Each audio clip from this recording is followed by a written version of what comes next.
اما بعد فاعوذ باللہ من الشیطان الرجیم بسم اللہ الرحمن الرحیم والعصر ان الانسان لفی خسر الا الذین آمنوا وعملوا الصالحات وتواصوا بالحق وتواصوا بالصبر صدق اللہ العظیم رب اشرح لي صدری ویسر لي امری واحلل عقدۃ من لسانی یفقهوا قولی اللهم ارحمنا بالقرآن العظیم واجعله لنا اماما ونورا وهدى ورحمہ آمین یا رب العالمین۔ والعصر، زمانہ گواہ ہے۔ سب سے پہلی بات تو یہ سمجھیے کہ عربی زبان میں زمانے کے لیے عصر کا لفظ بھی ہے، دہر کا لفظ بھی ہے، اور عجیب حسن اتفاق یہ ہے کہ دونوں کے حوالے سے سورتیں موجود ہیں، سورت العصر جس پر ہم اس وقت غور کر رہے ہیں، اور سورت الدہر هل اتى على الانسان حين من الدهر لم يكن شيئا مذكورا۔ یہ دہر اور عصر کے درمیان فرق کیا ہے؟ ان دونوں میں وہ جو اب انسان کا کانسیپٹ ہے، ہماری جو ہائر فزکس ہے جہاں پہنچی ہے، کہ اصل میں یہ ٹائم اینڈ سپیس یہ ایک ہی کمپلیکس ہے، یہ جدا اینٹیٹیز نہیں ہے، ایک ہی کمپلیکس ہے جس کے کمپوننٹس ہیں۔ جیسے مثلا یہ سپیس ہے جو آپ کے سامنے ہے، یہ 3 ڈائمینشنل کانسیپٹ ہے اس کا۔ کوئی شے کتنی لمبی، کتنی چوڑی، کتنی اونچی یا گہری، یہ 3 ڈائمینشنز ہیں۔ Time is the 4th dimension of the space, اور کہا یہ جاتا ہے کہ جیسے یہ تینوں ڈائمینشنز جو ہے، اب یہ اوپر جا کر آپ دیکھ رہے ہیں کہ یہ مل رہی ہیں لکیریں، لمبائی والی آ گئی، چوڑائی والی آ گئی، اونچائی والی آ گئی، اور یہ تینوں لکیریں جو ہیں یہ ایک دوسرے پر زاویہ قائمہ بنا رہی ہیں، رائٹ اینگلز، تینوں ایک دوسرے پر۔ وہ کہتے ہیں کہ یہ جو ٹائم ایلیمنٹ ہے یہ بھی زاویہ قائمہ بناتا ہے ان تینوں کے ساتھ، اور ممکن نہیں ہے، یہ ہمارے کانسیپٹ میں ممکن ہی نہیں ہے۔ کوئی لائن کا آپ تصور کر سکتے ہیں؟ تو 2 کے ساتھ زاویہ قائمہ ہوگا تو، اور تیسری کے ساتھ وہ جو اسٹریٹ لائن بن جائے گی 180 کا زاویہ ہوگا۔ لیکن کہتے ہیں یہ فزکس ہے، یہ میتھمیٹکس ہے، اب جو بڑے لوگ ہیں، اب کوئی چیز ہمارے تصور میں نہ آ سکے، ہمارا تصور محدود ہے، اسی 3 ڈائمینشنل سپیس کے اندر ہی ہم نے پروان چڑھا ہے ہم، اور ہمارا سارا تصور اور تخیل بھی انہی کے اندر ہے۔ تو سپیس اینڈ ٹائم کمپلیکس کے اندر اصل میں زیادہ زور اور ایمفیسس جو ہے وہ ٹائم کی طرف ہے، اور دہر میں سپیس کی طرف ہے۔ لیکن ان دونوں کے اندر ٹائم اینڈ سپیس کمپلیکس دونوں کا تصور موجود ہے۔ اس کو فلسفے میں کہا جاتا ہے، ایک ہے ایبسولوٹ ٹائم یا پیور ڈیوریشن، جس میں کوئی مرور نہیں ہے، جس میں ماضی، حال، مستقبل نہیں ہے، زمانے کے گزرنے کا کوئی تصور نہیں ہے۔ ایک ہے سیریل ٹائم، وہ زمانہ جو گزر رہا ہے، کل تھا پھر آج آ گئی ہے، کل تھی اور آج آ گئے، آج ہے اور پھر کل جو ہے اور کل آ جائے گی۔ اسی طریقے سے سیریل ٹائم اور ایبسولوٹ ٹائم۔ عصر تیزی سے گزرنے والا زمانہ گواہ ہے، قسم ہے اس زمانے کی جو تیزی سے گزر رہا ہے۔ والعصر، اس میں اگر آپ کو یاد ہو، میں نے میٹرک کے زمانے میں سام آف لائف ایک نظم جو ہے انگریزی زبان کی بڑی عمدہ نظم ہے، اس کا ایک اسٹینزا آپ کو سنا رہا ہوں۔ Art is long and time is fleeting and our hearts though stout and brave still like muffled drums are beating funeral marches to the grave۔ Art is long, فن ہو، علم ہو، یہ بہت طویل کام ہے، اس میں مہارت حاصل کرنا آسان کام نہیں ہے، اور وقت گزر رہا ہے تیزی کے ساتھ، ٹائم از فلیٹنگ، دوڑ رہا ہے، بھاگ رہا ہے۔ And our hearts though stout and brave، اور اگرچہ ہمارے دل بڑے مضبوط ہیں، کوئی اس میں خرابی نہیں ہے، کوئی انجائنا نہیں ہے، کچھ نہیں ہے، still like muffled drums are beating. اس کے باوجود جیسے کہ کہیں کوئی فوجی جرنیل جو ہے اس کی میت جب چلتی ہے گاڑی پر تو اس کے ساتھ ساتھ ڈرم ہوتا ہے. ڈرم کی بیٹنگ ہو رہی ہے، ڈھول بج رہا ہے، اور ڈرم کی ہر بیٹنگ کے ساتھ اس کے ساتھ چلنے والے مارچ کرنے والے جو فوجی ہیں ان کے قدم اٹھ رہے ہیں، اور ساتھ ہی ڈرم کی ہر بیٹنگ کے ساتھ یہ جو جنازہ ہے یہ قبر سے قریب تر ہو رہا ہے. اسی طرح ہمارا یہ دل جو دھڑک رہا ہے، and our heart though stout and brave still like muffled drums are beating funeral marches to the grave. ہمارا یہ دل بھی اس کی ہر حرکت جو ہے بیٹنگ آف دی ہارٹ، یہ بھی ہر حرکت ہمیں اپنے قبر سے قریب کر رہی ہے. گویا کہ ہماری لاش جو ہے اس گاڑی کے اوپر رکھی ہوئی ہماری ہر بیٹ آف دی ہارٹ کے ساتھ قبر سے نزدیک تر ہوتی جا رہی ہے. یہ تصور ہے ٹائم از فلیٹنگ. والعصر، یہ تیزی سے گزرنے والا زمانہ اس پر شاہد ہے. عربی زبان میں اعصار کہتے ہیں جھکڑ، بہت تیز آندھی چل رہی ہے. اسی طریقے سے عصر کا وقت وہ ہے جب دن تیزی کے ساتھ ختم ہو رہا ہے. آج کل تو آپ کو معلوم ہے بجلی کی ایجاد کے بعد سے رات دیر میں شروع ہوتی ہے، لیکن اس سے پہلے جبکہ بجلی ابھی ایجاد نہیں ہوئی تھی تو رات کو غروب شمس کے ساتھ رات شروع ہو جاتی تھی. اور عصر کے بعد سے پھر یہ کہ حسل اینڈ پسل ہوتی تھی کہ اب لپیٹو اور سمیٹو مال. کسی نے اگر کوئی اپنی دکان جو ہے سڑک کے اوپر لگائی ہوئی ہے، کہیں راستے کے اندر کسی نے کچھ سامان اپنا پھیلایا ہوا ہے، کوئی مرچنڈائز اس کا ہے، اب وہ لپیٹتا ہے، گھر جانے کی خبر کرتا ہے. وہ عصر جو ہے وہ زمانہ، یہ ہے در حقیقت جو تصور دیا گیا ہے. اور اس میں گواہی کس پہلو سے ہے؟ پہلی بات تو یہ نوٹ کیجئے، قرآن مجید میں جو قسمیں آتی ہیں تو ہم تو قسم کھاتے ہیں کس اعتبار سے؟ کسی عظیم شے کی قسم کھائیں گے، اللہ کی قسم، قرآن کی قسم وغیرہ.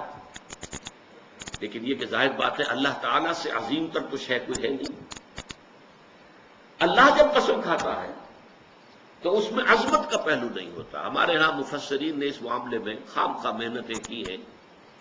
والتین والزیتون، انجیر اور زیتون پر قسمیں کھائی گئی ہیں تو اب اس کے حوالے سے انجیر کے خواص کیا ہیں، فوائد کیا ہیں، طبی طور پر کیا اس کے اندر جو ہے وہ مفادات ہیں، فوائد ہیں. حالانکہ یہ چیز نہیں، بنیاد جو ہے صرف شہادت. اللہ کی قسم بھی ہم جب کھاتے ہیں تو کیوں کھاتے ہیں؟ کس بات پر کھاتے ہیں؟ اپنے کسی سٹیٹمنٹ پر اللہ کی قسم کھاتے ہیں کہ میں اللہ کو گواہ کر کے کہہ رہا ہوں کہ جو کچھ میں کہہ رہا ہوں یہ ٹھیک ہے، یا کسی وعدے پر اللہ کی قسم کھاتے ہیں کہ اللہ کی قسم میں تمہاری یہ بات پوری کر دوں گا. تو گویا کہ مقصود کیا ہے؟ گواہی. اللہ گواہ ہے، اللہ کو گواہ کر کے اللہ شہید بیننا و بینکم، اللہ گواہ ہے ہمارے اور تمہارے مابین. تو قرآن مجید میں جو قسمیں اللہ نے کھائی ہیں ان میں مجرد شہادت ہے پیش نظر، اس میں عظمت کا پہلو نہیں ہوتا. اس لیے کہ یہاں قسم کھانے والا عظیم ترین ہے، اس سے عظیم تر تو کوئی شے ہے نہیں. اب زمانے کی گواہی کیا ہے وہ میں آپ سے عرض کر چکا ہوں. پوری انسانی تاریخ کا جو بھی چشمدید گواہ ہے وہ زمانہ ہے. یہ زمانے کی چادر سورہ اعراف کے اندر آپ اس کو دیکھیں گے.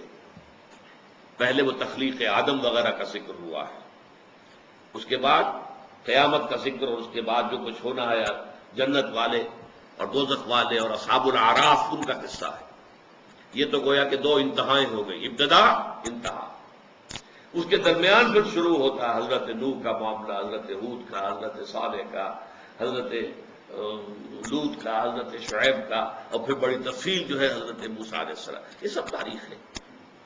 یہ زمانہ ان تمام چیزوں کے تہذیب ابری چھا گئی دنیا میں پھر ختم ہو گئی. یہ سارا عروج و زوال اس زمانے نے اپنی آنکھوں سے دیکھا ہے. یہ چشمدید گواہ ہے. بڑی بڑی عظیم سلطنتیں بنی اور پھر ٹکڑے ٹکڑے ہو کر منتشر ہو گئی، ہوا ہو گئی. اسی طریقے سے بڑے عظیم لوگ آئے دنیا کے اندر، پھر ان کا نام و نشان مٹ گیا، ان کی یاد تک جو ہے لوگوں کے ذہنوں میں نہیں رہی. اس میں کیا اصول ہیں، کیا قواعد ہیں؟ عروج ہوتا ہے تو کیوں ہوتا ہے، زوال ہوتا ہے تو کیوں ہوتا ہے؟ قرآن مجید ان سب سے بحث کرتا ہے. لیکن یہ کہ والعصر جو ہے زمانے کو گواہی کے طور پر پیش کیا جا رہا ہے. یہ زمانہ گواہ ہے کہ تمام انسان خسارے میں ہیں سوائے ان کے جو چار شرطوں کو پورا کرنے والے. اس میں جیسا کہ میں نے عرض کیا تھا پچھلی نشست میں چونکا دینے کا انداز بھی ہے. جیسے یہ وقت تیزی سے گزر رہا ہے. آپ انگریزی میں بھی کہتے ہیں catch the time by the forelock. وقت کو اس کے ماتھے کے بالوں سے پکڑ کے رکھو کیونکہ یہ تو تیزی سے چلا جائے گا. اور یہی ہمارا اصل سرمایہ ہے. اسی میں کچھ بنانا ہے, اسی میں کچھ کرنا ہے, اسی میں کچھ کمانا ہے. اس کے لیے بڑی پیاری مثال دی ہے بعض مفسرین نے. ایک صاحب نے اپنا مشاہدے کی بنیاد پر لکھا کہ میں ایک دفعہ شام کے وقت ایک بازار منڈی اس میں سے گزرا تو میں نے دیکھا ایک برف بیچنے والا بہت چیخ چیخ کر اپنے برف کو بیچنے کے لیے لوگوں کو متوجہ کر رہا تھا. اس کی حالت جو تھی وہ بڑی ڈیسپریٹ. وہ کیوں انہوں نے سوچا؟ اس لیے کہ اس کا برف تو پانی ہو جائے گا, زیرو ہو جائے گا اگر بکا نہ. کوئی بساتی ہے, اس کا سامان ہے, نہیں بکا ہے, کوئی بات نہیں, دکان بند کرے گا, اگلے روز آئے گا, وہ سامان تو اس کے پاس ہے نا. اس کی اصل راز تو کہیں نہیں گئی, اس کا اصل سرمایہ تو محفوظ ہے. لیکن یہ برف کا تاجر جو ہے, یہ تو برف اگر بکی نہ تو پانی ہو گئی ختم, اصل راس المال بھی گیا. انسان کی حیثیت برف کے تاجر کی ہے. اس کی زندگی کی برف گھل رہی ہے, تیزی کے ساتھ پگھل رہی ہے. جس کو کہا ہے ایک شاعر نے بہت عمدگی کے ساتھ, غافل تجھے گھڑیال یہ دیتا ہے بنا دی, گردوں نے گھڑی عمر کی ایک اور گھٹا دی. عام طور پر تو ہم سمجھتے ہیں میری عمر پہلے 60 برس تھی, اب 61 ہو گئی, بڑھ گئی. بڑھی کہاں ہے, کم ہو گئی. اس لیے کہ جو بھی ٹائم اس دنیا میں ہے میرے لیے اس میں سے اب 1 سال کم ہو گیا. 1 گھنٹہ جو گزرا ہے, ایک گھڑیال بجا, 1 گھنٹہ اور, یہ 1 گھنٹہ میری زندگی میں سے کم ہو گیا ہے. غافل تجھے گھڑیال یہ دیتا ہے بنا دی, گردوں نے گھڑی عمر کی ایک اور گھٹا دی. تو یہ وہ چونکا دینے کا انداز ہے. Time is fleeting, catch the time by the forelock. والعصر ان الانسان لفی خسر. اب آئیے تیسری آیت پر. یہ ہے اصل عملی اعتبار سے اس سورہ مبارکہ کا جو لب لباب ہے, جو اصل حاصل ہے, الا الذین آمنوا وعملوا الصالحات وتواصوا بالحق وتواصوا بالصبر. اس سے پہلے کہ ہم ان 4 چیزوں پر علیحدہ علیحدہ گفتگو کریں, پہلے اس جملے کو اپنی نگاہوں کے سامنے لکھ لیجئے, اپنے تخیل کے اندر. والعصر ان الانسان لفی خسر الا الذین آمنوا وعملوا الصالحات وتواصوا بالحق وتواصوا بالصبر. پہلا نتیجہ برآمد کیجئے, اس میں انسان کی کامیابی اور ناکامی کا ایک معیار ہمارے سامنے رکھا گیا. اگر یہ 4 چیزیں ہیں تو انسان کامیاب ہے. چاہے مفلس ہو, قلاش ہو, دنیا میں اس کو کوئی جاننے والا نہ ہو, کوئی پہچانتا نہ ہو, اگر یہ 4 چیزیں ہیں تو وہ کامیاب ہے. اور اگر یہ چیزیں نہیں ہیں تو چاہے بادشاہ ہو, لکھپتی ہو, کروڑ پتی ہو, چاہے بہت زبردست اونچے محل میں حویلیوں میں رہتا ہو, کچھ بھی ہو, وہ ناکام ہے. کامیابی اور ناکامی, ذالک یوم التغابن, آگے چل کر جب سورہ تغابن ہم پڑھیں گے تو یہ نقطہ کھل کر تفصیل سے آئے گا. قرآن مجید کی یہ صورت ہمارے سامنے معیار رکھ رہی ہے. کامیابی کا معیار کیا ہے, ناکامی کا معیار کیا ہے. دیکھیے ہر انسان, کچھ لوگ تو ہوتے ہیں بہت ہی ڈھیلے ڈھالے قسم کے, جن کی زندگی میں کوئی خاص امنگ, کوئی ولولہ نہیں ہوتا, کوئی ہاتھ, کوئی مقصد نہیں, کچھ نہیں. گویا کہ وہ خود زندہ نہیں ہوتے بلکہ زندگی انہیں گزار رہی ہوتی ہے. لیکن اکثر لوگ جو آپ کو ملیں گے, کوئی نہ کوئی امبیشنز ہیں, کوئی مقاصد ہیں, کوئی نہ کوئی نام سامنے جو ہے. کوئی طالب علم ہے, اسے جا کے پوچھئے, کوئی کہے گا میں ڈاکٹر بننا چاہتا ہوں, میں انجینئر بننا چاہتا ہوں, میں کمپیوٹر کی تعلیم حاصل کرنا چاہتا ہوں, میں کوئی بڑا وکیل بننا چاہتا ہوں. ہر شخص کے سامنے کامیابی کا کوئی نہ کوئی معیار ہے. وَلِكُلٍّ وِجْهَةٌ هُوَ مُوَلِّيهَا, ہر ایک نے اپنے لیے ایک ہدف معین کیا ہوا ہے اور اسی کی طرف رخ کیے ہوئے بھاگ دوڑ کر رہا ہے. ہمارے ذہنوں میں کامیابی کے معیارات ہیں. زیادہ دولت ہو جائے کامیابی ہے. ہم عام طور پر یہ نہیں سوچتے یہ دولت حرام سے آئی ہے یا حلال سے آئی ہے. بہت اونچا محل دیکھا، محسوس ہوا یہ لوگ تو یہ شخص جو اس میں رہ رہا ہے بہت، جیسے کہ قارون جب نکلا تھا اپنے پورے شان و شوکت کے ساتھ تو اس کی قوم کے لوگوں نے کہا تھا کہ یہ تو بڑا خوش نصیب انسان ہے، حظ عظیم والا ہے، لیکن جب پھر وہ دھسا دیا گیا زمین میں تو انہوں نے کہا کہ ہاں اللہ تعالیٰ کا بڑا فضل ہم پر ہوا کہ ہم قارون کے مانند نہیں تھے، ورنہ ہمیں بھی دھسا دیا گیا ہوتا۔ لیکن یہ تو بات کی بات ہے نا، جب قارون کو دیکھا تھا شان و شوکت کے ساتھ نکلا ہے لوگوں میں، اس وقت تو یہ کہ اعصاب تھر تھرا جاتے ہیں لوگوں کے۔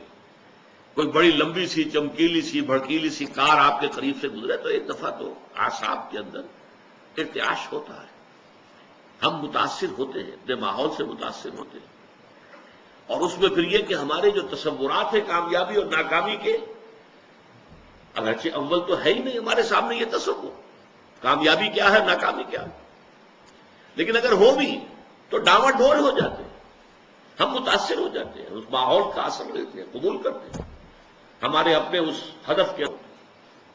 تو پہلی بات تو یہ کہ کامیابی ان چار چیزوں کے حوالے سے ہے، یہ ہے تو چاہے کوئی غریب ہے۔ حضور نے فرمایا کچھ لوگ ایسے بھی ہوتے ہیں جو کسی محفل میں بار نہیں پا سکتے، کہیں وہ سفارش نہیں کر سکتے، ان کی یہ حیثیت ہی نہیں کہ کہیں جا کر سفارش کریں، کوئی انہیں رشتہ دینے کو تیار نہیں ہوتا، غریب ہے، مفلس ہے، خلاش ہے، کوئی حیثیت نہیں ہے، لیکن اللہ کی نگاہوں میں ان کا مقام وہ ہے کہ اگر وہ کہیں بھولے سے بھی کوئی قسم کھا بیٹھے تو اللہ تعالیٰ ان کے قسم کی لاج رکھے گا۔ مفلس ہونا، خلاش ہونا، گمنام ہونا، اس میں کوئی حرج نہیں، اگر ایمان ہے، عمل صالح ہے، تواصی بالحق ہے، تواصی بالصبر ہے، اگر یہ چیزیں ہیں تو ظاہر بات ہے کہ پھر انسان کی کامیابی ہے۔ کتنے ہی صحابہ تھے حضور کے جنہیں فقراء کہا جاتا ہے، جو اصحاب صفہ تھے، خاص طور پر کھانے پینے کے لیے کچھ نہیں، کسی وقت کوئی صدقہ کو آ گیا، کچھ مال کہیں کسی نے بھیج دیا انصاری نے تو کچھ کھا لیا، ورنہ نہیں، پڑے ہیں در پر۔ حضور کی صحبت اور علم یہی وجہ ہے حضرت ابو ہریرہ اصحاب صفہ میں سے تھے، حالانکہ سن 7 ہجری میں ایمان لائے، گویا کہ حضور کے ساتھ ان کی رفاقت جو ہے زیادہ سے زیادہ 3 برس کی بنتی ہے، 4 برس کی بنتی ہے، اس سے زیادہ نہیں، لیکن سب سے زیادہ کثیر تعداد میں احادیث انہی سے مروی، 24 گھنٹے بھی وہی پڑے، نہ کوئی کاروبار ہے، نہ کوئی دھندا ہے، نہ کوئی دکان ہے، نہ کوئی اور محنت مزدوری ہے، اور وہ فرماتے ہیں خود کہ بسا اوقات ایسا ہوتا تھا کہ کئی وقت کے فاقے کی وجہ سے مجھ پہ بے ہوشی طاری ہو جاتی تھی، تو لوگ آتے تھے اور میری گردن پر اپنا پاؤں رکھتے تھے، وہ سمجھتے تھے کہ اسے مرگی کا دورہ پڑا ہے، حالانکہ مجھے بے ہوشی ہوتی تھی فاقے کی وجہ سے، یہ کیفیت تھی، لیکن کیا وہ ناکام تھے؟ نہیں، کامیابی اور ناکامی کا فرعون وہ کامیاب نہیں تھا، ناکام تھا، نمرود کامیاب نہیں تھا، ناکام تھا، قارون کامیاب نہیں تھا، ناکام تھا۔ گویا کہ کامیابی کا معاملہ دولت سے، جائیداد سے، دنیاوی وجاہت سے، دنیاوی اقتدار سے، کسی شے سے متعلق نہیں ہے، کامیابی کا تعلق اگر ہے تو وہ ایمان اور عمل صالح اور تواصی بالحق اور تواصی بالصبر سے۔ دوسرا نتیجہ نکالیے، اس سورہ مبارکہ میں کامیابی کی جو کم سے کم شرائط ہیں وہ بیان ہو رہی ہیں۔ نوٹ کیجئے، اگر انداز یہ ہوتا زمانہ گواہ ہے وہ لوگ بہت اونچے مراتب حاصل کر لیں گے جنہوں نے یہ شرطیں پوری کر دیں، ٹھیک، تو ایک امکان تھا کہ اگر یہ ساری شرطیں پوری نہ ہوں تب بھی کمتر درجے کی کامیابی تو حاصل ہو سکتی ہے، بہت اونچے مراتب نہ صحیح، نچلے درجے کے مراتب تک تو رسائی کا امکان ہے۔ یہ انداز نہیں ہے یہاں انداز کیا ہے؟ وَالْعَصْرِ إِنَّ الْإِنسَانَ لَفِي خُسْرٍ إِلَّا الَّذِينَ آمَنُوا وَعَمِلُوا الصَّالِحَاتِ وَتَوَاصَوْا بِالْحَقِّ وَتَوَاصَوْا بِالصَّبْرِ۔ زمانہ گواہ ہے اور زمانے کی قسم ہے، تمام انسان تباہ ہوں گے، برباد ہوں گے، سوائے ان کے جو یہ 4 شرطیں پوری کریں۔ یہ گویا کہ پاس مارکس ہیں، یہ فرسٹ ڈویژن سیکنڈ ڈویژن کی بات نہیں ہو رہی ہے، یہ ڈسٹنکشن کی بات نہیں ہو رہی ہے، بلکہ یہ در حقیقت بنیادی طور پر کامیابی کے لوازم ہیں، کامیابی کے لوازم ہیں، کامیابی کے لوازم ہیں، ورنہ ناکامی ہے، خسارہ ہے۔ استثناء جو ہے وہ اس کو واضح کر رہا ہے۔ تیسری بات اور بڑی اہم ہے، جب اللہ تعالی کامیابی کو 4 شرطوں کے ساتھ مشروط قرار دے رہا ہے تو ظاہر بات ہے یہ چاروں لازم ہیں، ان میں سے کسی کو بھی کم کر دینے کا آپ کو اختیار نہیں۔ یہ اللہ کا کلام ہے، اس میں شاعری نہیں ہے، اس میں کوئی قافیے اور ردیف کی رعایت سے کوئی الفاظ بڑھا نہیں دیے گئے، اس میں کوئی مبالغہ نہیں ہے، یہ تو ایک ایک حرف اپنی جگہ پر اٹل ہے۔ وَالْعَصْرِ إِنَّ الْإِنسَانَ لَفِي خُسْرٍ إِلَّا الَّذِينَ آمَنُوا وَعَمِلُوا الصَّالِحَاتِ وَتَوَاصَوْا بِالْحَقِّ وَتَوَاصَوْا بِالصَّبْرِ، یہ چاروں چیزیں لازم ہیں۔ اس کو یوں سمجھیے کہ اگر کوئی معالج آپ گئے ہیں، آپ نے نبض دکھائی ہے، یہ جو بھی اپنا تشخیص ہوئی ہے، اب نسخہ لکھا گیا ہے، اس میں 4 دوائیں لکھ دی گئی، آپ نے اس میں سے اپنی مرضی سے 3 ختم کر دی یا 2 ختم کر دی یا 1 بھی ختم کر دی فرض کیجئے، تو اب یہ نسخہ اس ڈاکٹر کا نہیں رہا، یہ اب آپ کا نسخہ ہے۔ آپ کو معلوم ہے نسخوں میں یہ ہوتا ہے کہ ایک دوا کے کوئی سائیڈ ایفیکٹس ہیں جو خراب ہیں، اس کے کچھ سمی اثرات ہیں، زہریلے اثرات ہیں، تو دوسری شے شامل کی جاتی کریکٹو کی حیثیت سے کہ اس کا ازالہ ہو جائے۔ آپ نے وہ کریکٹو نکال دیا تو مارے گئے، وہ نسخہ شفا نہیں رہے گا، وہ نسخہ ہلاکت بن جائے گا۔ آپ اس میں سے کسی بھی شے کو ساقط کرنے کا حق نہیں رکھتے، بلکہ اس کے اندر تباہی اور بربادی آ جائے۔ یہ بات کیوں میں اس لیے ایمفیسس کے ساتھ کہہ رہا ہوں، آپ اگر جائزہ لیں گے تو معلوم ہوگا کہ ہماری عظیم اکثریت محض ایمان کی بنیاد پر کامیابی اور نجات اور فوز و فلاح کی 100% امیدوار بن کر بیٹھی ہوئی ہے، اور ایمان بھی صرف زبانی کلامی ایمان، اور اگر عمل صالح کو تھوڑا بہت ہو گیا، نماز روزہ ہو گیا تو کیا کہنے صاحب، اس کے بعد تو ظاہر بات ہے کہ کوئی سوال ہی پیدا نہیں ہوتا کہ ہمارا کئی معاملہ جو ہے ناکامی کا ہو جائے۔ تواصی بالحق اور تواصی بالصبر تک تو کسی کے پہنچنے کا سوال ہی نہیں، ہمارے ذہنوں سے خارج ہے۔ یہ بھلائی کی تو نہیں کرنا، یہ مولویوں کا کام ہے، ہمارا کام تو نہیں، یہ ہمارے تصورات ہیں۔ ان تصورات کو توڑ پھوڑ کر صحیح دینی تصور کو واضح کرنے کے لیے سورۃ العصر جو ہے اس پر غور و فکر اور تدبر یاد کیجئے، جو میں نے پچھلی نشست میں آپ کو اقوال سنائے تھے امام شافعی کے، لو تدبر الناس هذه السورۃ لوسعت، اگر لوگ صرف اس ایک سورت کے اوپر تدبر کریں تو یہ ان کے لیے کافی ہو جائے گی۔ لو لم ينزل من القرآن سواها لكفت الناس، اگر قرآن میں سوائے اس ایک سورت کے اور کچھ نازل نہ ہوتا تو یہ بھی انسانوں کے لیے کافی تھی۔ تو پہلی بات یہ کہ یہاں پر کامیابی اور ناکامی کا ایک معیار ہمارے سامنے آ رہا ہے، کاش کہ یہ ہمارے دلوں میں کھب جائے، جیسے کہتے ہیں کہ نقش فی الحجر، پتھر میں جیسے کوئی چیز جو ہے کھود دی جائے، ایسے ہمارے دلوں میں یہ حقیقت کھد جائے۔ کامیابی ان چیزوں سے ہے، ایمان، عمل صالح، تواصی بالحق، تواصی بالصبر۔ کامیابی دولت سے، وجاہت سے، اقتدار سے، جائیداد سے، سرمایہ سے نہیں۔ نمبر 2، یہ کم سے کم لوازم ہے نجات کے۔ نمبر 3، ان میں سے کسی کو ساقط کرنے کا آپ کو اختیار نہیں۔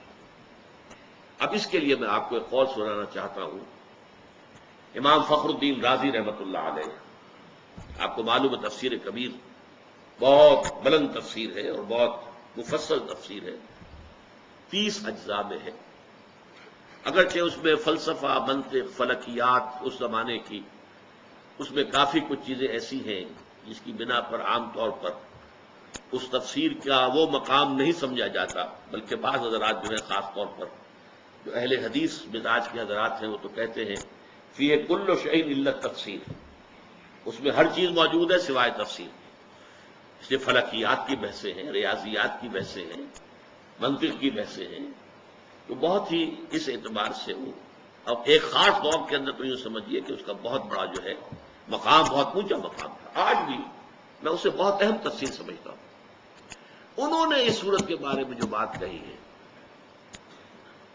هذه الآیہ اس تیسری آیت کے بارے میں کہتے ہیں علم ان هذه الآیہ فیہا وعید شدید، اس آیت میں بڑی شدید وعید اللہ تعالیٰ کی طرف سے آئی ہے، بأن اللہ تعالی حکم بالخسار علی جمیع الناس، اس لیے کہ اللہ تعالیٰ نے تو خسارے کا، بربادی کا، تباہی کا فیصلہ کر دیا تمام انسانوں کے لیے، الا من کان آتیا بہذہ الاشیاء الاربعۃ، سوائے اس کے کہ جو ان چار شرطوں کو پورا کرنے والا ہو، وہی الایمان، وہ چار شرطیں کیا ہیں؟ نمبر 1 ایمان، والعمل الصالح، اور عمل صالح، والتواصی بالحق، اور تواصی بالحق، والتواصی بالصبر، اور تواصی بالصبر، ودل ذالک، یہ ہے جملہ جو ہے دل ذالک، اس سے دلالت ہوئی اس بات کی طرف،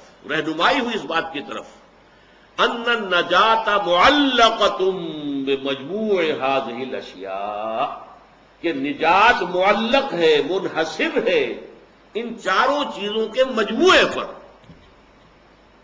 یہ ہے نتیجہ، منطقی اعتبار سے اس جملے سے یہ نتیجہ نکلتا ہے، صحیح نکلتا ہے، 100% درست ہے۔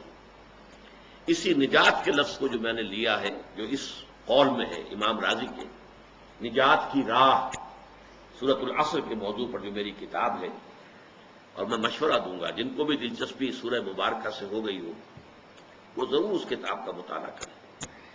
اس میں ایک تحریر بھی میری شامل ہے، ایک تقریر شامل ہے۔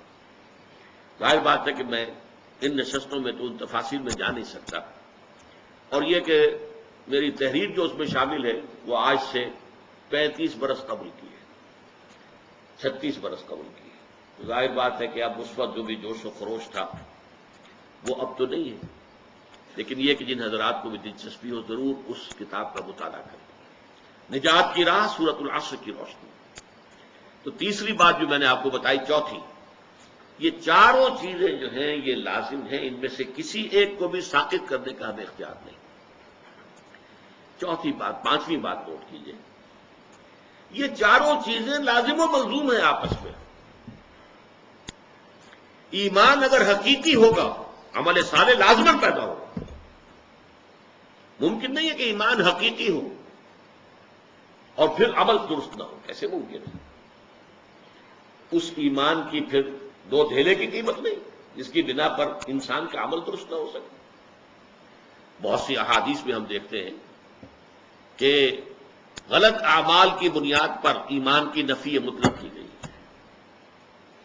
ایسی شدید حدیث بھی ہے، واللہ لا یؤمن، واللہ لا یؤمن، واللہ لا یؤمن، خدا کی قسم فلاں شخص مومن نہیں ہے، خدا کی قسم وہ مومن نہیں ہے، خدا کی قسم وہ مومن نہیں ہے۔ صحابہ کانپ گئے، لرز گئے، پوچھا من یا رسول اللہ، حضور کس کے بارے میں ارشاد فرما رہے ہیں؟ جواب سنیے، غور سے سنیے، فلاں شخص الذی لا یامن جوارہ بوائقہ، وہ شخص کہ جس کی ایذا رسانی سے اس کا پڑوسی چین میں نہیں ہے۔ کسی گناہ کبیرہ کا ذکر یہاں نہیں ہوا ہے، زنا کا نہیں ہے، چوری کا نہیں ہے، ڈاکے کا نہیں ہے، شرک کا نہیں ہے، کس چیز کا؟ ایک انسان کج خلق ہے، بد خلق ہے، اس کی ایذا رسانی ہے، پڑوسی کو تنگ کرتا ہے، پریشان کیے رکھتا ہے، پڑوسی خائف رہتا ہے، پتہ نہیں کس وقت کیا گزرے گی، تو وہ شخص مومن نہیں ہے، نہیں ہے، نہیں ہے، خدا کی قسم مومن نہیں ہے، خدا کی قسم مومن نہیں ہے، خدا کی قسم مومن نہیں ہے۔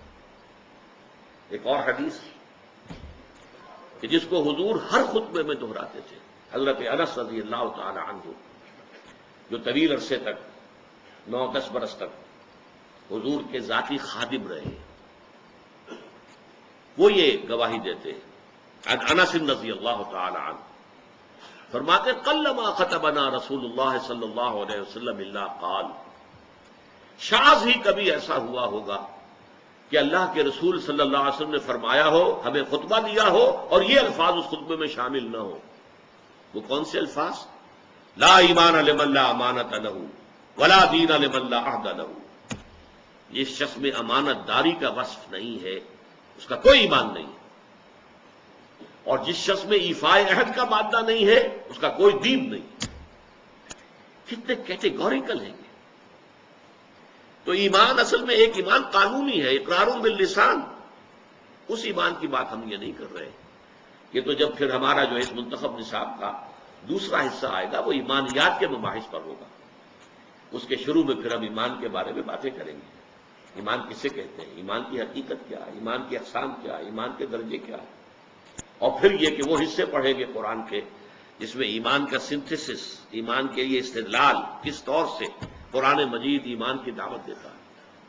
اس وقت تو جو ہم سرسری بات کر رہے ہیں کہ ایک قانونی ایمان ہے اقرار باللسان. کوئی ہندو، کوئی سکھ، پارسی، عیسائی ابھی کہے اشہد ان لا الہ الا اللہ و اشہد ان محمد رسول اللہ، وہ مسلمان ہو گیا. اقرار باللسان کا تعلق اسلام سے ہے. تصدیق بالقلب کا تعلق دل سے ہے، وہ ہے اصل ایمان. اور جب دل میں ایمان پیدا ہو جائے، یقین کی کیفیت ہو جائے، پرسنل کنوکشن ہو جائے، تو انسان کے اعمال جو ہے وہ قلب کے تابع ہوتے ہیں. حضور نے فرمایا الا فی الجسد مضغۃ اذا صلح صلح الجسد كله واذا فسدت فسد الجسد كله الا وهي القلب. آگاہ ہو جاؤ، انسان کے جسم میں ایک لوتھڑا ایسا ہے، اگر وہ درست ہو سارا جسم درست ہو جائے گا، اگر اس میں فساد ہو سارا جسم میں فساد ہو جائے گا. اور آگاہ ہو جاؤ وہ دل ہے. دل میں یقین آ جائے، ایمان آ جائے، پھر عمل درست ہو جائے. اسی طرح حضور نے فرمایا، جیسے میں نے کہا تھا وہ تو ایک تھی کج خلقی، صرف گناہ کبیرہ پر بھی کہا لا یزنی الزانی حین یزنی وہو مومن ولا یسرق السارق حین یسرق وہو مومن ولا یشرب الخمر حین یشرب وہو مومن. کوئی زانی حالت ایمان میں زنا نہیں کر سکتا. کیسے ممکن ہے؟ ایمان بھی دل میں اور زنا بھی ہو رہا ہو. کوئی چور حالت ایمان میں چوری نہیں کر سکتا. کیسے ممکن ہے؟ دل میں ایمان ہو، وہ ایمان ڈھیلے کا نہیں پھر. اور کوئی چور حالت ایمان میں چوری نہیں کرتا، کوئی شرابی حالت ایمان میں شراب نہیں پیتا. ایمان حقیقی نہیں ہوتا، ایمان قانونی ہے. مسلمان تو وہ رہے گا. چور بھی مسلمان ہے، زانی بھی مسلمان ہے، شرابی بھی مسلمان ہے. آپ حد جاری کیجئے، چور کا ہاتھ کاٹ دیجئے، جو چاہے کرے، لیکن وہ مسلمان رہے گا. قانونی اسلام اور ہے، قانونی ایمان ایک حقیقی ایمان ہے جو دل کے اندر راسخ اور جاری نہیں ہو جائے. اگر وہ ہوگا تو عمل درست ہو جائے گا. اب نوٹ کیجئے عمل کے لیے لفظ جو آیا ہے، جیسے میں نے عرض کیا دہر اور عصر. عربی زبان کا ایک لفظ ہے فعل، ایک ہے عمل. انسان سے جو بھی حرکت سرزد ہو رہی ہو، خواہ وہ بالارادہ ہو، غیر ارادی طور پر ہو، خواہ وہ بڑی سہولت سے ہو جاتی ہو، خواہ اس میں مشقت آتی ہو، تکلیف جھیلنی پڑے، وہ فعل ہے. لیکن عمل کہتے ہیں مشقت طلب کام کو، محنت طلب بالارادہ عمل. اس لیے عاملۃ ناصبہ سورۃ الغاشیہ میں آیا ہے وجوہ یومئذ خاشعۃ عاملۃ ناصبہ. تھکے ہوئے ہوں گے، مشقت زدہ ہوں گے چہرے، جیسے کوئی آدمی تھک ہار کر کھڑا ہو، ایسے کھڑے ہوں گے قیامت کے دن. تو عاملہ وہ ہے کہ جو تھکا ہوا ہو، تھکا ماندہ انسان. تو عمل وہ کام ہے جو مشقت طلب ہو، محنت طلب ہو، ارادے کے ساتھ کیا جائے، آپ کا فری چوائس ہو اس کے اندر. صالحات نیکیاں. اب اس لفظ کو بھی حقیقت کو سمجھیے. صالح کس کو کہتے ہیں؟ جس میں صلاحیت ہو. صلاحیت کا لفظ اسی سے ہے نا، من صلح، اس میں صلاحیت ہے. صلاحیت ہے تو اس کو پروان چڑھا سکتے ہیں. اعمال صالحہ وہ ہیں جو انسانی شخصیت کے اندر ترفع پیدا کرتے ہیں، انسانی شخصیت کے اندر ترقی پیدا کرتے ہیں، اس کی روحانی اخلاقی ترفع، اس کی بلندی. وہ افعال، وہ اعمال، وہ بالارادہ کیے جانے والے عمل، وہ تھکا دینے والی مشقت جس سے انسان روحانی طور پر بلندی حاصل کرے، اخلاقی اعتبار سے ترفع حاصل کرے، وہ اس مقام کو حاصل کرنے جس مقام پر اللہ نے اسے پیدا کیا. لقد خلقنا الانسان فی احسن تقویم. انسان کو تو ہم نے بہترین ساخت پر پیدا کیا تھا، بہت اونچے مقام پر پیدا کیا تھا، مسجود ملائک بنایا تھا، تمام فرشتوں کو اس کے سامنے جھکا دیا تھا.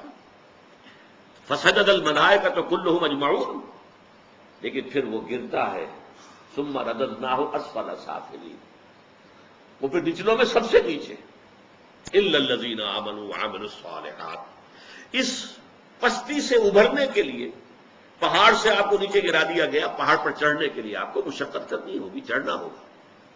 وہ چڑھائی ہے ایمان اور عمل صالح کی چڑھائی، تاکہ آپ اپنے اس اصل مقام کو حاصل کر لیں جس پر اللہ نے آپ کو پیدا کیا۔ حیوانیت کی سطح میں اگر گر گئے تھے تو اس حیوانیت کی سطح سے ابھر کر دوبارہ انسانی مقام کے اوپر آنا، شرف انسانیت کو دوبارہ حاصل کرنا، یہ ہے وہ محنت، یہ ہے وہ مشقت۔ اس کے لیے اللہ تعالیٰ نے ہمیں ہدایات دی ہیں، وہ کون سے اعمال ہیں، وہ کون سے افعال ہیں، کیا کرنے سے تمہاری شخصیت جو ہے وہ نشو و نما پائے گی، تمہاری سیرت میں نکھار پیدا ہوگا، تمہیں روحانی طور پر ترفع حاصل ہوگا، وہ ہے عمل الصالحات وتواصوا بالحق۔ اب یہاں عرض کر دوں میں، تواصو باب تفاعل ہے، تفاعل کے اندر دو چیزیں پیدا ہو جاتی ہیں اس باب میں، ایک تو باہم مل جل کر کوئی کام کرنا، اور نمبر دو اس میں مبالغہ، بہت شدت سے پوری طاقت سے کسی کام کو کرنا۔ حق کسے کہتے ہیں؟ حق کے چار معنی عربی زبان میں، جو شے فی الوقت فی الواقع موجود ہو وہ حق ہے، اور جو نظر تو آئے لیکن نہ ہو وہ باطل ہے۔ شراب ہے، نظر آ رہا ہے پانی ہے نہیں، وہ باطل ہے۔ حق وہ ہے جو موجود ہو، اور وہ شے کہ جو نظر آئے اور ہو نہ، وہ باطل ہے۔ حق ہر وہ شے ہے جو اخلاقاً ثابت ہو، یہ والدین کے حقوق ہیں، یہ پڑوسی کے حقوق اخلاقاً۔ حق ہر وہ شے ہے جو عقلاً مسلم ہو، عقل اس کا تقاضا کر رہی ہے، لازماً اس کو ہونا چاہیے۔ حق ہر وہ شے ہے جو نتیجہ خیز ہو، باطل وہ شے ہے جس کا کوئی نتیجہ نہیں، کچھ حاصل نہیں۔ یہ چار معنی میں حق لیجئے تو کس قدر وسعت ہو جائے گی تواصی کی۔ اور باہم ایک دوسرے کو کرنے کا مطلب کیا ہے؟ ایک اجتماعی زندگی وجود میں آنی چاہیے۔ یہ ایمان اور عمل والے جو ہے مل جل کر ایک اجتماعیت وجود میں لائیں۔ یہ اجتماعیت ایک دوسرے کو سہارا دیتے ہوئے آگے بڑھے گی، ایک دوسرے کو حق کی وصیت کریں گے۔ کسی کا پاؤں پھسلنے لگے گا تو پھر سہارا دے کر اٹھائیں گے، اسے ساتھ لے کر چلیں گے۔ وتواصوا بالحق، اور حق اب میں عرض کر دوں، چھوٹے سے چھوٹا حق بھی ہے اور بڑے سے بڑا حق بھی ہے۔ دو چیزیں میں بیان کر دیتا ہوں۔ کسی نے کسی کے 100 روپے 200 روپے دینے ہیں، وہ نہیں دے رہا ہے، اس سے جا کر کہنا بھائی آپ اس کے پیسے دے دیجیے، ادا کر دیجیے، یہ بھی تواصی بالحق ہے۔ بچے گلی میں کھیل رہے ہیں، اندیشہ ہے کسی گاڑی کا جو ہے شیشہ پھوڑیں گے، کیا کریں گے؟ اگر آپ ذرا ان سے کہیں تو یہ بھی تواصی بالحق ہے کہ بیٹے یہ کھیلنے کا میدان نہیں ہے، آپ جا کر کہیں میدان میں کھیلیں، تواصی بالحق ہے۔ اور سب سے بڑا حق، یہ زمین اللہ کی ہے، یہاں اللہ کا حکم چلنا چاہیے، یہاں سے وہاں تک تواصی بالحق ہے۔ یہ چھوٹا حق بھی ہے، بڑا حق بھی ہے، گویا کہ اس میں ساری منزلیں آ گئی ہیں۔ ایک تو جماعتی زندگی، مل جل کر ایک کام کرنا، اس لیے کہ یہ کام آسان نہیں ہے۔ اس کام کے لیے جیسا کہ اگلا مرحلہ آئے گا، وہ تواصی بالصبر، بڑے صبر کی ضرورت بھی ہوگی، مشقتیں بھی جھیلنی ہوں گی، تکلیفیں برداشت کرنی ہوں گی، پرسیکیوشن برداشت کرنی ہوگی۔ لیکن یہ چھوٹے سے چھوٹے حق سے لے کر بڑے سے بڑے حق تک جب انسان حق کا علم بردار بنتا ہے، اسی لیے میں نے عرض کیا تھا کہ قرآن مجید کے مضامین میں سے دعوت اللہ، دعوت الی سبیل اللہ، ادع الی سبیل ربک بالحکمۃ والموعظۃ الحسنۃ وجادلهم بالتي احسن، شہادت علی الناس، نہی عن المنکر، امر بالمعروف، دعوت الی الخیر، جہاد فی سبیل اللہ۔ اللہ کی زمین ہے، اللہ کا قانون نافذ ہونا چاہیے، اللہ کا نظام قائم ہونا چاہیے۔ اس کے لیے جد و جہد، اس کے لیے محنت، اس کے لیے مشقت، اس کے لیے بھاگ دوڑ، اس کے لیے اپنا وقت، اپنی صلاحیت، اپنے مالی وسائل کو صرف کرنا، یہ سب اس میں آ گئے، تواصی بالحق۔ اس لیے کہ چھوٹے سے لے کر اور بڑے سے بڑے حق تک جب آپ چھوٹے معاملے کے اندر حق کا ساتھ دیں گے تو تو بڑے میں بھی اللہ تعالیٰ توفیق دے گا کہ آپ اس کے علمبردار بن کر کھڑے ہو جائیں۔ یا ایھا الذین آمنوا کونوا قوامین بالقسط شہداء للہ، اہل ایمان عدل و انصاف کے علمبردار بن کر کھڑے ہو جاؤ اللہ کی گواہی دینے کے لیے۔ اور یا ایھا الذین آمنوا کونوا قوامین للہ شہداء بالحق، اے ایمان والو کھڑے ہو جاؤ پوری طاقت کے ساتھ اللہ کے لیے اور حق کے گواہ بن کر۔ یہ سارا معاملہ جو ہے یہ تواصی بالحق میں ہے۔ اس کے بعد آخری مرحلہ تواصی بالصبر، اس لیے کہ یہ تواصی بالحق جو ہے، الحق مر، حق جو ہے کڑوا ہوتا ہے۔ آپ بچوں سے بھی کہیں گے کہ بیٹے یہاں نہ کھیلو تو ہو سکتا ہے کہ وہ گستاخی کریں، آپ اپنا راستہ لیں جی، آپ کون ہوتے ہیں؟ کسی سے کہیں گے بھائی تم نے اس کے 200 روپے دینے کیوں نہیں دیتے، دے دو بھائی، تم کون ہوتے ہو ہمارے معاملے میں آنے والے؟ ریزنٹمنٹ ہوگی، اس سے جوابی کارروائی ہوگا۔ اور یہ تو چھوٹے حقوق کی بات میں کر رہا ہوں، ذرا بڑے حق کی بات کر کے دیکھیے، جو وقت کے شداد ہیں، فرائض ہیں، نماردہ ہیں، ظاہر بات ہے کہ وہ کبھی برداشت کریں گے کہ حق کا بول بالا ہو، اللہ کا دین قائم ہو جائے، ہماری بادشاہتیں ختم ہو جائیں؟ کوئی فرعون چاہے گا؟ کوئی نمرود چاہے گا؟ یہ کبھی نہیں ہوگا۔ اسی لیے تیسرا سبق ہوگا انشاءاللہ اس منتخب نصاب کا، سورہ لقمان کا دوسرا رکوع۔ حضرت لقمان کی نصیحتوں میں کیا تھا اپنے بیٹے کو؟ ایک بڑی جامع نصیحت کیا تھی؟ یا بنی اقم الصلاۃ وامر بالمعروف وانھ عن المنکر واصبر علی ما اصابک، اے میرے بچے نماز کو قائم رکھیو اور دیکھیو نیکی کا حکم دیجو، بدی سے روکیو، اور پھر جو تجھ پر بیتے اس پر صبر کیجو۔ بدی سے روکنے کے بعد یقیناً تمہیں ریزنٹمنٹ کا سامنا کرنا پڑے گا، ریزنٹمنٹ پرسیکیوشن تک بھی آ سکتی ہے۔ کیا لڑائی تھی؟ کیوں مارا جا رہا تھا حضرت بلال کو، اور کیوں جو ہے ننگے بدن دہتے ہوئے انگاروں پر لٹا دیا گیا تھا حضرت خباب بن الارت کو رضی اللہ تعالی عنہ؟ آخر یہی تو تواصی بالحق، اللہ کا دین، حق کی دعوت، حق کی طرف لوگوں کو بلانا۔ آخری بات وتواصوا بالصبر، جو میں نے عرض کیا، ایک اجتماعی زندگی میں ایک دوسرے کا ہاتھ پکڑ کر، آپ کو معلوم ہے کہ اگر سیلاب کا ریلا زوردار آ رہا ہو، اکیلے اکیلے کھڑے رہیں گے تو بہہ جائیں گے، لیکن 10-15 آدمی ہاتھ میں ہاتھ ڈال کر کھڑے ہو جائیں گے تو سیلاب کا ریلا انہیں بہا نہیں سکے گا۔ جب اجتماعی زندگی کے اندر پھر صبر کی ایک دوسرے کو نصیحت اور وصیت، اگر کسی وقت کسی کا حوصلہ جو ہے جواب دے رہا ہو، کسی کی ہمت جواب دیتی محسوس، اسے ساتھی اسے بیک اپ کریں، اس کو حوصلہ دلائیں، دوبارہ اسے کہیں بھائی ہمت کرو، کھڑے ہو جاؤ، اس کا سہارا بنے، کہیں اسے تعاون کی ضرورت ہے تعاون پیش کریں۔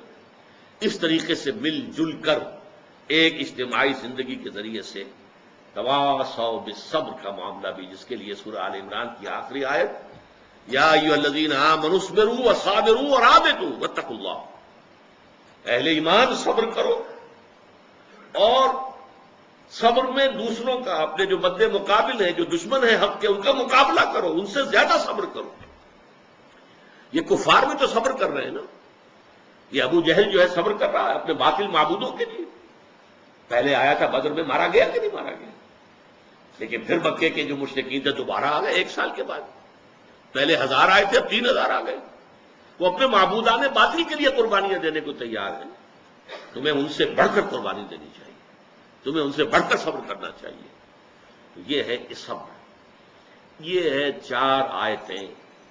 اس میں اگرچہ بعض نکات اب بھی تشنا رہ گئے ہیں، لیکن بحیثیت مجموعی، جسے اصطلاحاً کہا جاتا ہے تذکیر بالقرآن، ایک ہے تدبر قرآن، گہرائیوں میں اترنا، ایمان کے لفظی معنی پر بحث ہو، ایمان کے عمل صالح اس کے مختلف پہلو، تواصی بالحق اس کے مختلف پہلو، ان میں آپس میں ربط کیا ہے، کیوں لازم و ملزوم ہے۔ اس حوالے سے کچھ چیزیں ہو سکتا ہے کہ میں اگلی نشست میں ابھی ان کی بھی تلافی کروں۔